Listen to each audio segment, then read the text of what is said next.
Je voudrais commencer pour dire que s'est-il passé dans notre pays quand on parle de la colonisation. Cette case qui est là, quand la colonisation est arrivée, on a déserté la case. Tout le monde en est parti parce qu'on a entendu d'autres trompettes, si on peut, voilà, d'autres appels.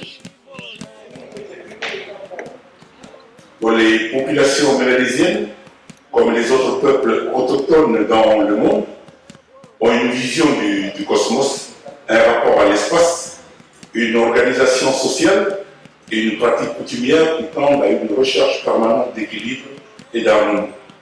C'est cette vision dialectique, vécue à chaque fois dans des conditions singulières de par le monde, que les peuples autochtones transmettent de génération en génération et qui leur donne des capacités infinies d'adaptation et de résilience dont témoigne la société kanak en Nouvelle-Calédonie.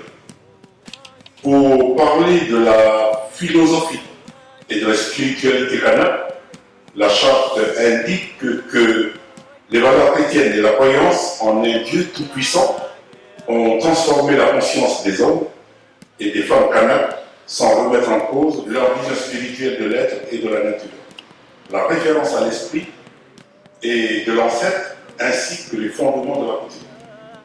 La spiritualité kanak et la spiritualité chrétienne ont profondément la même croyance en un être, esprit divin. Pour le kanak, croire en Dieu se situe dans le prolongement de la croyance à l'esprit des ancêtres. Ainsi a été accompli l'enracinement des logis de la chrétienté dans le monde kanak. Durant les années sombres de son histoire, et jusqu'à ce jour, le peuple kanak n'abdiquera donc jamais ni sa mémoire, ni son lien à la terre, ni son identité culturelle et sociale, et conservera une volonté indéfectible de maintenir et restaurer sa souveraineté. Ce programme de formation vise à permettre une réappropriation par chaque homme, chaque femme, chaque enfant de son identité kanak. C'est ce que propose le CNDPA et le Sénat.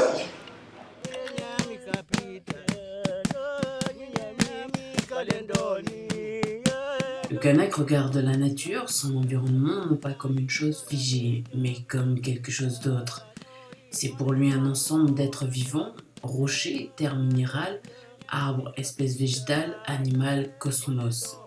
C'est cette vision, cette relation, ce rapport qui va changer avec l'implantation du système occidental. Le kanak traditionnel regarde son environnement non pas comme la nature, c'est prononcer le mot, non pas comme la nature, comme quelque chose autre que l'homme. Mais le kanak voit tout comme un ensemble dont il est intégré, qui fait un avec lui. De sorte que on va parler des êtres.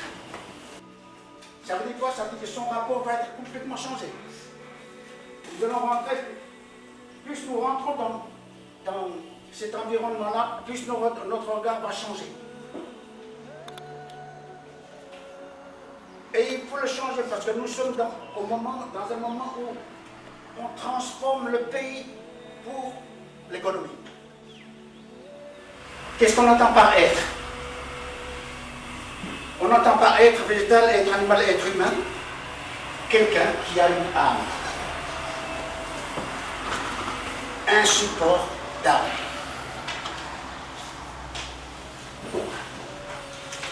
Nous avons une âme, et l'âme, qu'est-ce que c'est? Les propriétés de l'âme, c'est, on va dire, cet être immatériel qui anime le corps végétal, humain, animal, végétal, minéral. D'abord, il est le moteur de la sensibilité. On voit, on sent, on a le goût, parce qu'il y a l'âme. Il est le moteur vital de la personne, c'est lui qui donne la vie. On vit parce que c'est l'âme qui vit. Dès que l'âme quitte le corps, on tombe dans le syncope. L'âme, c'est aussi l'élément intellect de la personne. Quand on a pris l'âme, eh bien, comme on ne dit plus aussi dans le côté intelligent, on le perd aussi. Mais c'est aussi l'élément humain de la personne. Quelqu'un qui n'est pas humain, on dit, par exemple, il y a une expression qui dit Kamichu, son âme est mort.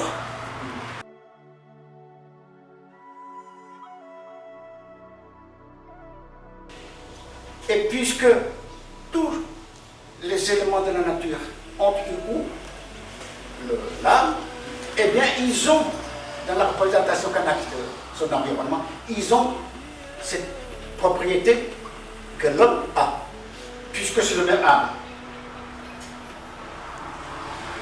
On ne va pas dire qu'il n'y a que nous qui sommes des humains.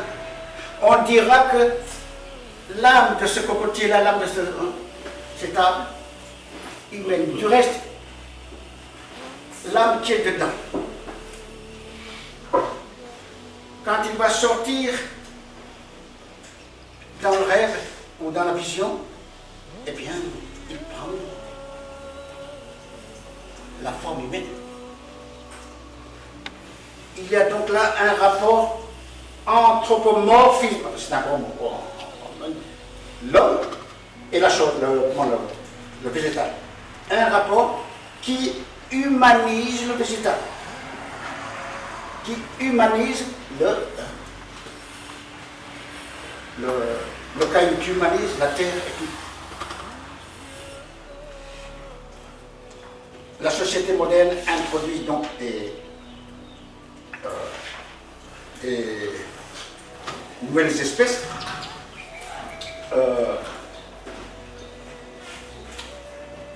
pour le gain de l'homme, les besoins de la société moderne. Et ça fait donc, on emploie aussi le terme de colonisation au niveau végétal. Et les pays sont en train de coloniser aussi les autres êtres végétaux qui étaient là.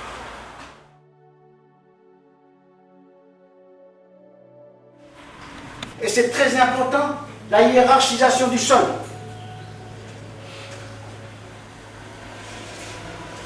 C'est très important cette hiérarchisation du sol, parce que c'est ça là qui va mouler la hiérarchisation des autres sociétés.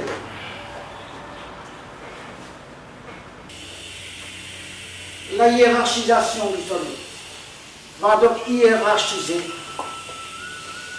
cette société végétale, donnant ainsi à chaque élément de cette société sa valeur, on va dire sa valeur clanique végétale, sa valeur clanique minérale, sa valeur, etc. Le terroir va donner l'identité végétale, le terroir va donner l'identité animale, le terroir va donner l'identité. Et ça, c'est vrai pour la mer que pour la terre.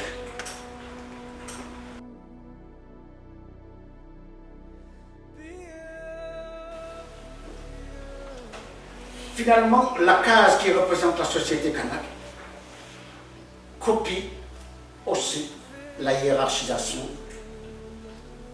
du sol et des végétaux.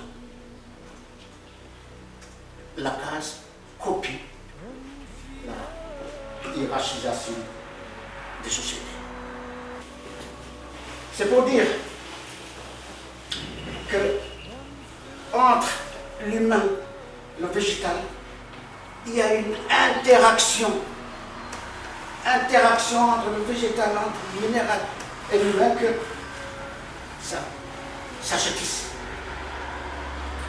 Au niveau architecture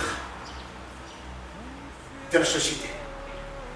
tout ça là, ça se tisse ensemble. Et la société humaine, eh bien, elle s'organise en fonction de cette hiérarchie. La société humaine, il y a un rapport d'homologie entre la société humaine et toutes les autres sociétés.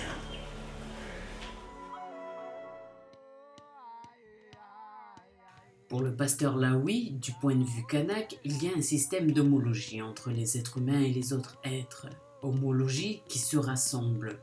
L'organisation de la société humaine ressemble à celle de la société végétale, animale, minérale et société céleste. La société humaine se superpose et s'imbrigue avec la société végétale, la société animale, la société minérale et la société céleste. Ainsi, l'être égale espèce plus âme. L'âme étant le moteur de la sensibilité, moteur vital qui donne la vie, élément intellectuel et élément humain. Être végétal renvoie à l'espèce plus l'âme. Cela signifie que dans le cocotier, il y a un esprit, un rapport qui humanise le végétal comme tout être de la nature dans le caillou. Le mythe est apparu avant la société minérale. C'est un monde très hiérarchisé. La hiérarchisation du sol va mouler la hiérarchisation des autres sociétés végétales, animales, célestes et humaines. La société végétale, ainsi, chaque plante va pousser dans un sol approprié pour elle.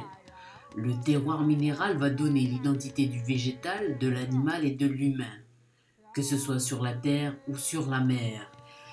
L'humain est en interaction avec le végétal, l'animal, le minéral et le céleste. L'interaction signifie qu'elle influe et reçoit les effets des animaux, des plantes, des minéraux et des célestes. La société humaine est fonction de cette hiérarchie, rapport d'homologie, une hiérarchisation, une répartition fonction de la nature, des rapports de chaque clan avec la société minérale, végétale et animale. Le totem donne la genèse de chacun. Le discours généalogique commence dans le mythe d'origine par le totem. C'est le support de votre origine, de votre comportement.